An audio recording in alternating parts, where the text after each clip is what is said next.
My name is Lisa. I'm the founder and CEO of Walkee Paws, and I gave a designer $30,000 and got nothing in return. This is my work through failure story. It all started when my dog got violently ill one winter after licking salt off his paws after an outside walk. Walkee Paws is essentially the world's first dog legging. It's designed to keep dogs' paws dry and clean when they walk outside. If women can wear leggings, why not doggies? I started off looking on the web at different sites that put you together with designers and manufacturers. I found one who seemed really good, and she seemed to know what she was doing. And I remember her saying right in the beginning, I was like, well, how much will this cost? How does it work? And she said, well, you pay to play. And I guess that should have been a little bit of a red alert for me.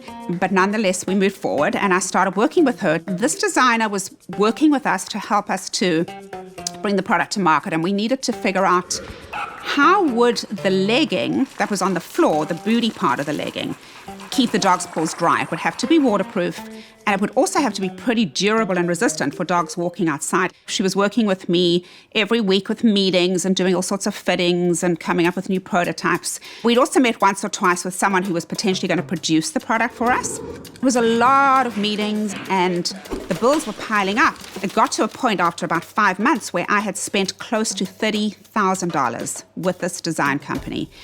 And I literally was way over budget. We weren't at a solution yet. We hadn't really found something that was going to make the booties waterproof and have them perform functionally. Initially, I was excited. I was like, here I am. I came up with a concept and someone was really going to take it to the next level and make it fabulous. As time went by, I really felt duped. I felt that not much progress had been made. I felt like I was being ripped off, which was not a good feeling. And I sort of didn't see a way out. I needed to move forward, to get to the next level, but that was just costing so much money. And I remember very well being in a meeting with her and saying to her, you know, we've spent a lot of money. We can't really continue to absorb these huge fees, because what I'd really like to do is, if that's okay with you, is just work directly with the manufacturer and let him take it over from here. I remember her giving me a very strange look and she said, well, you go ahead and do that. Then when I reached out to him, which was soon afterwards, I was completely shocked when I got an email back from him that said, unfortunately, we can no longer do business with you. We have a very strong association with this designer, and since you've cut ties with her, we cannot work with you. And although, he went on to say, we have developed a unique and special heat sealing treatment that would totally make the booties waterproof, we cannot share this technology with you. And that was a moment I will never forget. I was devastated because I spent so much money and so much time and so many resources, and we'd sort of essentially come back to square one. It was actually, in retrospect, probably the best thing that could have happened for Walkee Paws, because I sort of went back to a place that I should have been in right in the very beginning. And probably more importantly, this designer who I'd spent close to $30,000 with should probably have thought of. But I went back and researched what was out in the market, and I thought there has to be product out there that's working, that's waterproof.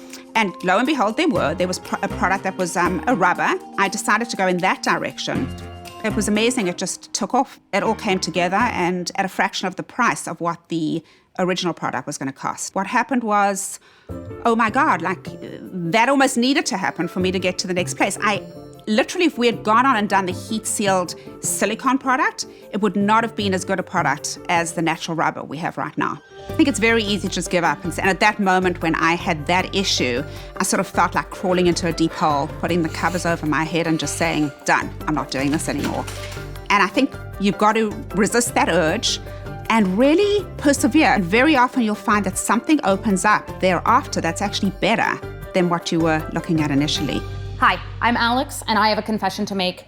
I have failed many, many times, and so have you. And that is why I produced this WTF story, so that you and I could feel a little bit less alone. So if you want to learn more about founders who have overcome their challenges and worked through their failures, be sure to like this video, subscribe, and hit the bell to turn on our notifications.